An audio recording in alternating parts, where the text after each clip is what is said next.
medyo maliwanag. Bawa! Hindi talaga maiwas. Ito, ang Muray Art. Ang daanan.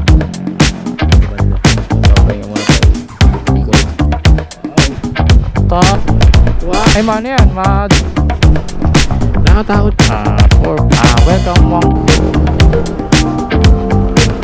kabangin yan. Hey, ma!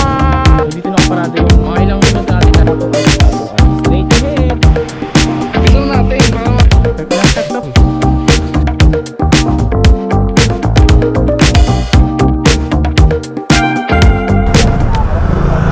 pagas muna tayo, pagas. Yan, pagas muna tayo. Bali, ito ang una nating gastos. Full tank, sir, ah. Naka 343 pesos, 6.12 liter. Yan ang ating unang gastos. Ito muna tayo. Usog tayo. Usog. Yeah. So, yan. Bali, doon na tayo magre-reset sa may mismong meet up point ng trip A or trip B para malaman natin yung haba ng ating lalakbayin. Dito tayo ngayon sa may Pasig, Amang Rodriguez. Ayan, good day mga kaistorya. Andito na naman tayo sa panibagong video na ating gagawin. At ngayong araw ay pupunta tayo sa Buskalan na may haba na mahigit 400 plus kilometers. At ang alis natin dito ay mga around 10 and 11 PM ang ating ride out. Papunta tayo ngayon sa may meet up point. Dito na tayo sa ating meet up point. Bali na tayo. Dito tayo magre-reset ng trip B. Yan, trip B, reset tayo dito. Reset. Bang! Yan, 0-0. Hintay natin sila dito. Yan, Kuya Jasper. Pasilip, kay Erwin pala. Prepare muna tayong konti. Pahinga.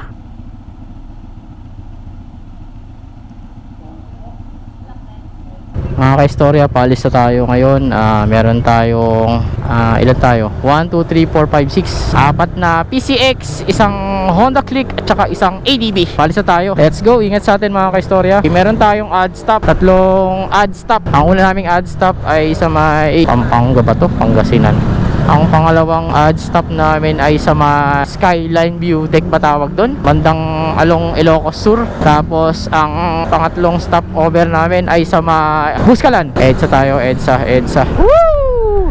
Si Mac Santiago ang nauuna, ang maglilid sa biyahe na ito. At nandyan si Raymar, si Kuya Erwin, Kuya Jasper at si Kyle. At kasama ang kanilang mga partner. Bali kami ni Raymar ang walang angkas ngayon. So ingat sa atin mga ka-istorya. Bali tayo umalis 11:30. Dito tayo dadaan ngayon sa may Green Meadows, White Plains. Labas tayo ng EDSA. Tapos Valenzuela. Tama, Valenzuela. MacArthur Highway. Nandito na tayo ngayon sa may arko ng Pampanga. Welcome to Pampanga. Ayan, shout out sa mga taga Pampanga dyan. Time check 1 AM and 11 minutes. Medyo maraming truck dito sa kasalukuyan ngayon dito mga kaistorya. Time check mga kaistorya 3 AM na and 16 minutes. Nasa Paniki na tayo. Kakapasok lang natin ng Paniki, arko ng Paniki, Tarlac.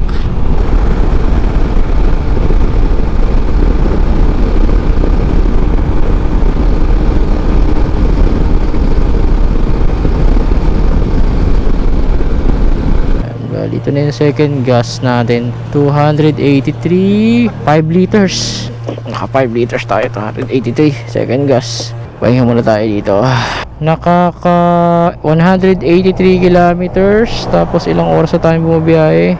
3 hours and 21 minutes. 38.5 ang gas consumption natin, 38.5 kilometer per liter. Time check 3 AM and 45 minutes. Mahaba-haba pa, meron pa tayong 211 kilometers para makarating dito sa second stop namin sa may Skyline View Deck, Quirino, Ilocos Sur.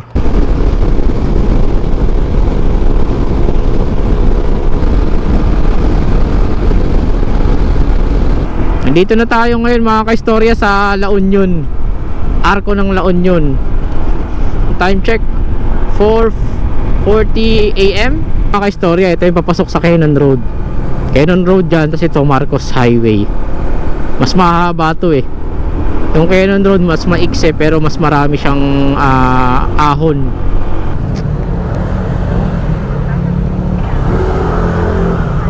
So time check 5 AM, 5:04 AM.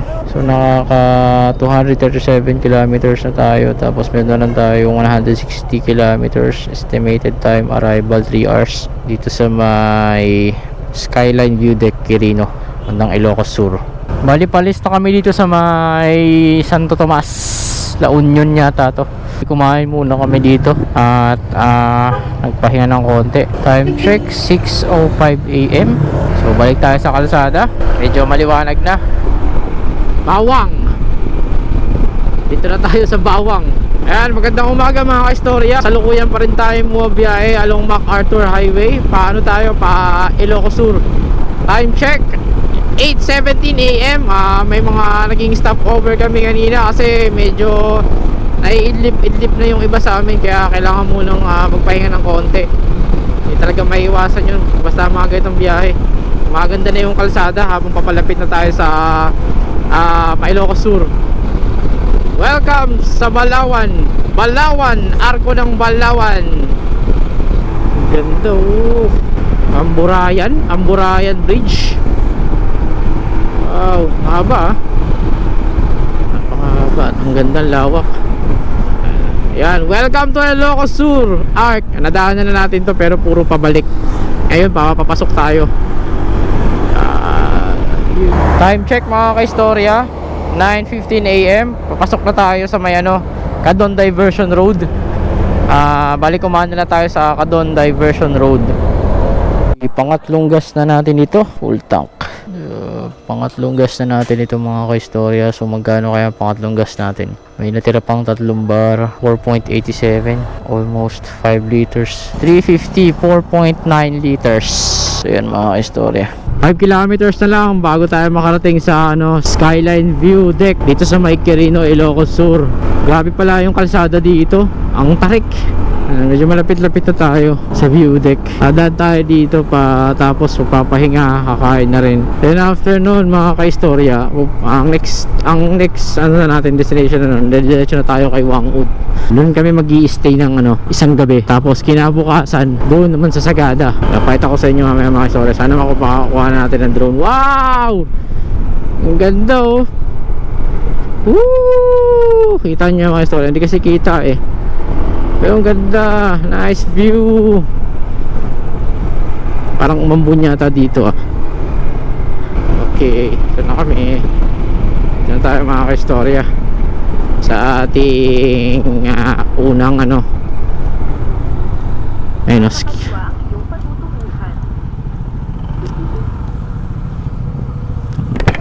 dito na tayo. So kakain muna tayo dito mga ka-istorya. Tignan natin kung ano yung mga meron dyan sa Skyline View Deck.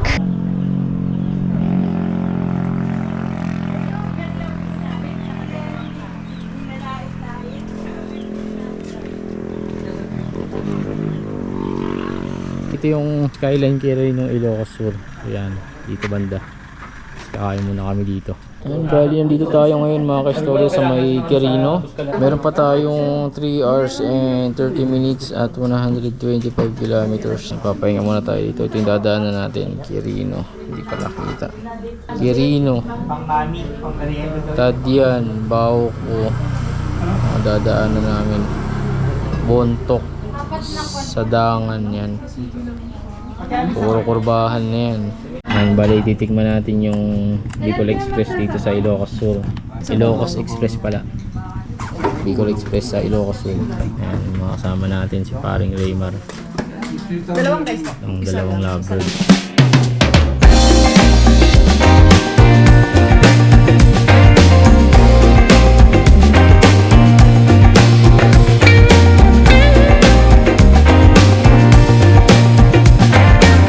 Tayo ngayon mga ka-istorya sa Skyline View Deck. So pagpapasok ka dito, merong entrance 20 pesos.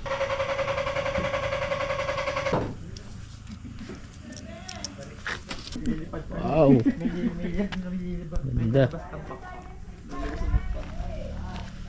Hindi na ako nagpalipad ng drone dito mga ka-istorya sa Quirino kasi nakakatakot pa magpalipad ng drone pag galing ka sa taas. Ayun, ang taas yun. Hindi mo alam kung saan dadamputin pag nahulog eh. Iba yung feeling eh, pag galing ka sa taas tas magpapalipad ka. Mas parang mas komportabling magpalipad pag galing ka sa baba. Grabe yung tarik pala talaga dito. Wow.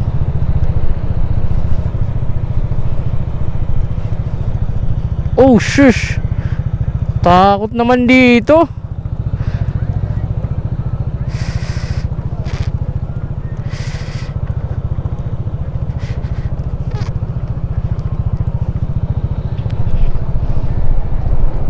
Ito pa na may issue pa naman yung ano ni ADB, yung sa brake umiinit, nawawala.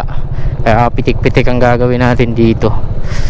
Ganda, takot. Ngayon papunta tayo ngayon sa ano, Wakay Wangud proper. From dito nasa 125 kilometers at estimated time arrival niya is 3 hours and 40 minutes. Tuloy-tuloy kaya ng mas maaga. Istorya dahil sobrang tarik kasi dito kaya nawawalan ng preno. Kahit pala brake drum nawawalan din ng preno. Kaya pag preno ko alternate lang. Ganyan lang oh. Huwag masyadong babad sa diin kasi pag uminit yan mawawalan talaga ng preno yan. Yan dito sa May Quirino, Ilocos Sur. Pag nagpunta kayo mga ka-istorya, ingat lang kayo. Huwag kayo babad sa brake kasi sobrang tatarik ng mga kalsada dito. Kasi ilang beses ko na rin naranasan yan eh. So at least nasa baba naman na kami. Nandito na kami sa babang area. Wow, nice. Ganda ng mga rock formation dito ah. Wow, ang ganda ng bundok oh. Wow, ay gagi, nakakalula.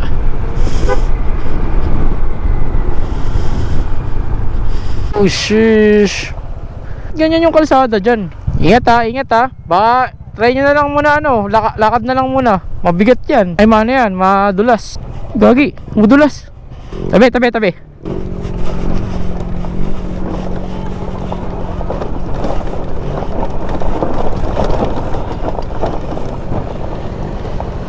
Ah!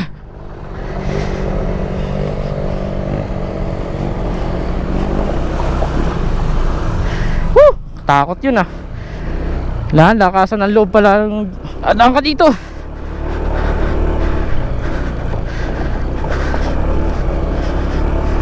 Dumulas eh. Gagi, dumulas. Ha?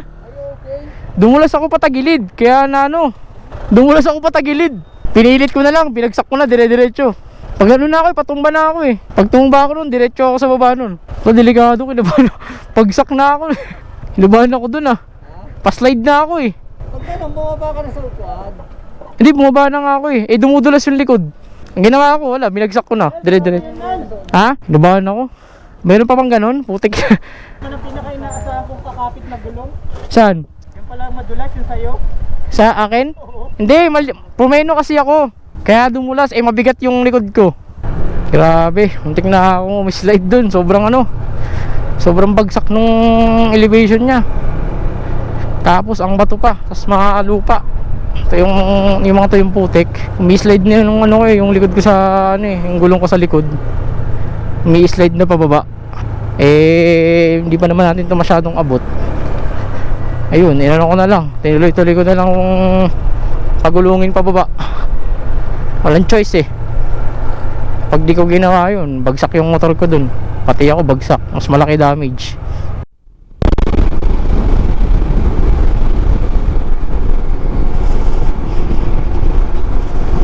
Dali, nagpaggas na tayo para di na tayo maubusan. Kasi puro bundok na yung madadaanan natin eh. 2.95 205 3.06 liters.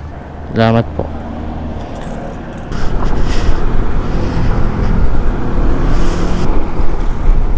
Ay, walang harang. Nakatakot yung daanan. No. Takot pa naman ako sa heights. Taas.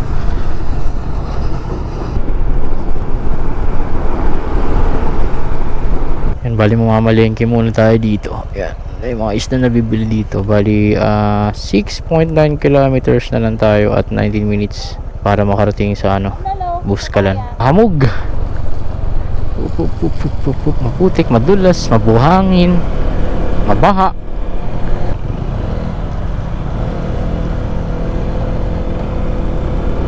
Ang kalsada dito. Ang ganda ng lugar pero nakakatakot. Saan punta, sir? Kaya po ang hood? Baba po lang po. So dito 4 kilometers from Wangud mayroong checkpoint dito na kailangan mag-log. Kailangan muna mag-log or security din siguro or para monitor nila yung mga pumapasok dito. So kailangan muna mag-log in kapag papasok ka dito. Dalawa yung daan dito. May nakalagay dito welcome to Wangud. Papicture ako dito. Papwesturan ko na. So yan mga istorya. Ito. May nakalagay dito na welcome Wangud, Buskalan Tattoo Village. So aakyat tayo dito. Kakaliwa tayo. After natin lumagpas doon sa may checkpoint kanina. Medyo matarik din pero kaya naman. Tsaka maputik kasi medyo nagano ngayon, nag-ambon.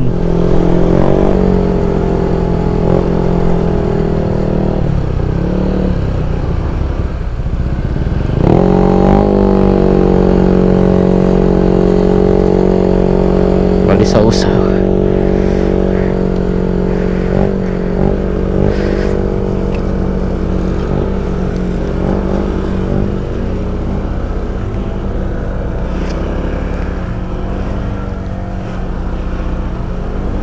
Gagi.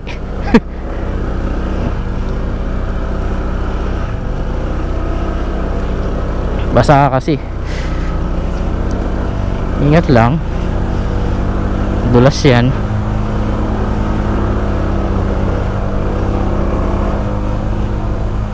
Whew.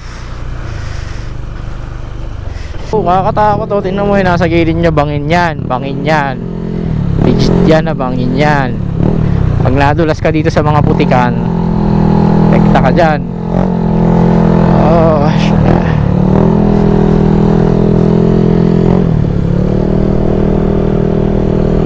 yo, Raymar!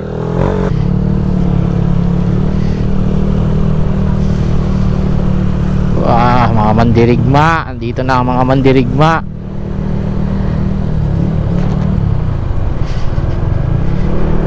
So nandito na daw tayo. Grabe yung ano dito yung kalsada. Aputik, mabato, lubak. Tapos sa gilid mo lang yung bangin. Ito yung tinatawag na parte ng adventure. Doon yata yung Kilawang Ud sa kabila. So ito yung Buskalan proper. Dito yata kami makikipag-coordinate para makapunta kay Wangud. Medyo maambon na. Tabi muna tayo. Bali dito namin iiwan yung motor namin. So ito yung parang dito sila makikipag-coordinate. Tapos dito namin ipaparada yung motor para makatawid dun sa kabila. Hindi kasi matatawid dyan So may mga magbabantay naman dito, taga dito, lokal. So dito nakaparada yung motor namin. Tapos dito yung information. Diyan, doon tayo pupunta sa kabila. Si ma'am ang magiging tour guide namin. Anong pangalan mo, ma'am? Si Ate Tuma. Ayan si Ate Tuma. Oo. Mga ilang minuto natin lalakbayin yun, ma'am? Depende kung mabilis kayo o mabagal. Dakan-dakan lang tayo. Sa yung minimum lang na minuto. Minimum 30 minutes or 20 ganun. minutes. Oo. Yung wala pa dati dyan yung tulay. Ay, malayo. Mas malayo. Hindi, malapit pero medyo pababa ka pa sa Okay, ilog. oo. Tapos paakyat ka. Di ba mataas yung Matarik. tulay dyan? Di ba nakakalula? Hindi. So yun, may bago kasing tulay dito na itinayo. Doon tayo dadaan. So 20 minutes daw yung sabi ni Ate, 20 minutes or 30 minutes. ano pangalan mo ulit, ma'am? Si Ate Tuma. Kama. Si Ate Tuma. Yan, Oo. si Ate Tuma. Pag nakita nyo siya dito, Ate Tuma. Pagbalik nyo kung may gusto. Ang mga masayahin nating. So tara, medyo maulan dito. Bali ito yung dadaanan natin mga kaibigan. Pupunta sa tattoo artist na si Wangud. So pupunta tayo dito sa may tulay. Medyo mataas to. At tayo sa heights Ayan, yun yung hanging bridge. Ako nanginginig tuhod ko ngayon Ngayon mo naramdaman pagod, no? Hindi pagod boy. Yung tawid sa tulay boy. Ano, hinginig ka na kaagad? Ano pa ako? Tignan mo, nakikita ko, doble lang sa'yo. Kasi kung natatakot ka. Straight ahead. So ito yung hanging bridge na tatawirin natin. Hanggang sana may drone shot eh. Gumagalaw eh. Tara, lakad lang kasi. Takot pa naman ako sa heights. Tara muna ako dito. Tara mo ako dito boy. Gago, nalalamig nga yung kamay ko eh. Tara muna ako dito.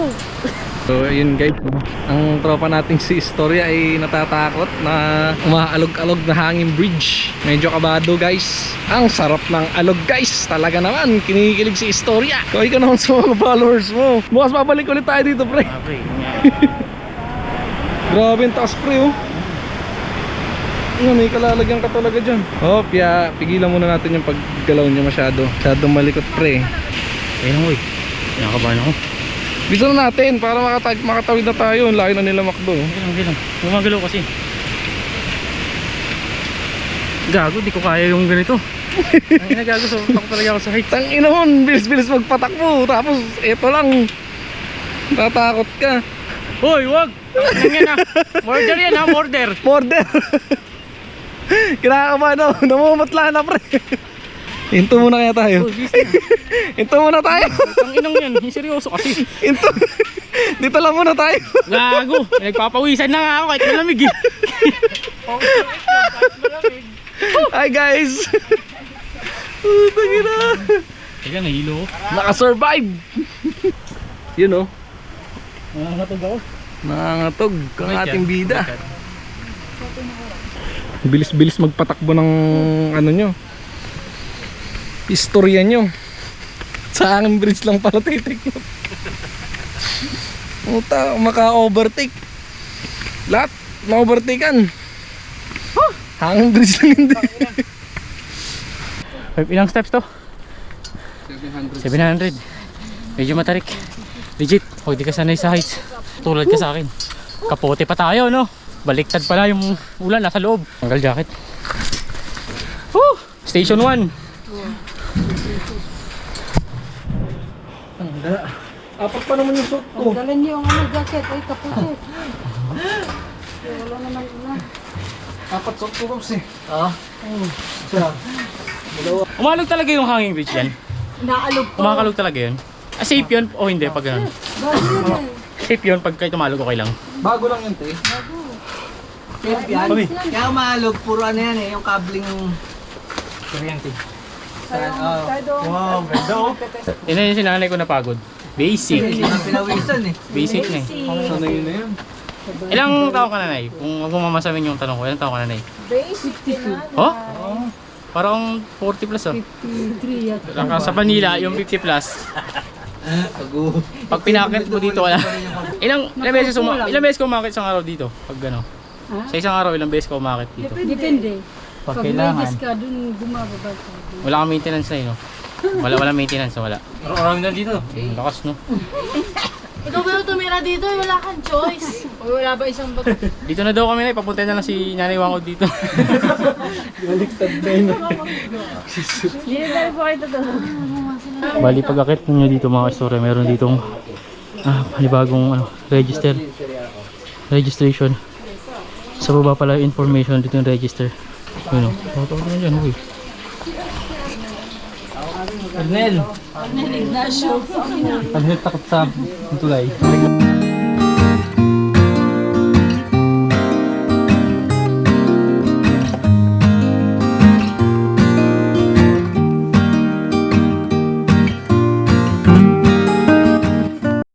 So ito ay nagkakagay tapos kay Siguro naman yung gagamitin sinanay Wang motor namin yung